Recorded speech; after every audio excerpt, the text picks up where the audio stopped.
Risk is, well, risky.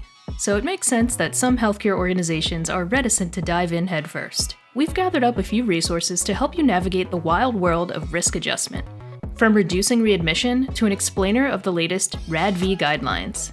Sure, it's complicated, but dive on in. The water's fine when you've got analytics and proven best practices at your back. Readmissions wreak havoc. Readmissions are costly and frustrating for everyone involved, from administrators to patients. The best plan of attack is to avoid them altogether, and knowing what conditions often prompt readmissions is a great first step. We've linked an article detailing which ICD codes come up most often in this scenario. From insight to action.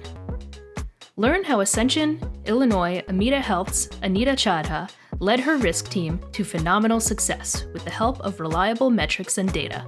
Engage providers, get organizational buy-in, and replicate this team's success with stratification and shareable insights. Let's hear more about how they reached these healthcare heights. We started the program a few years ago with no staff, no data. And at that time, risk adjustment had just started. And today, I have a small team of risk coders and abundance of data from Arcadia. We've been able to utilize the two together and create a very successful program. RADV, a radical departure?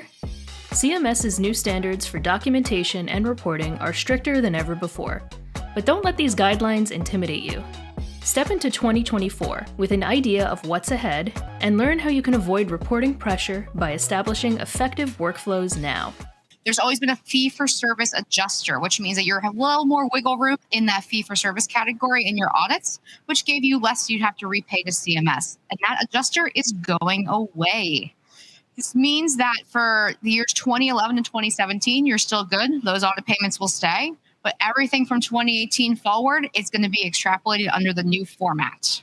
This means that your EHR data and your claim submission by the payer are going to have to match at a level unseen before.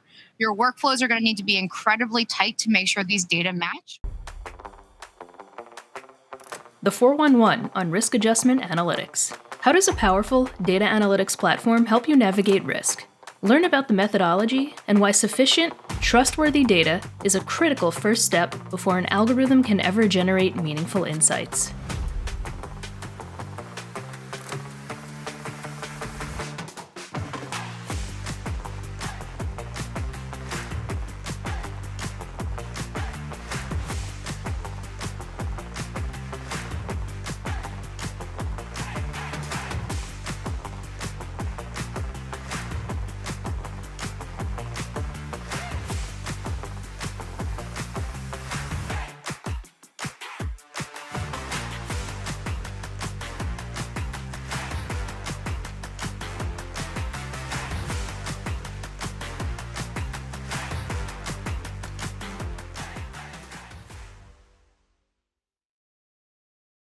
And that wraps up this edition of Data Bytes.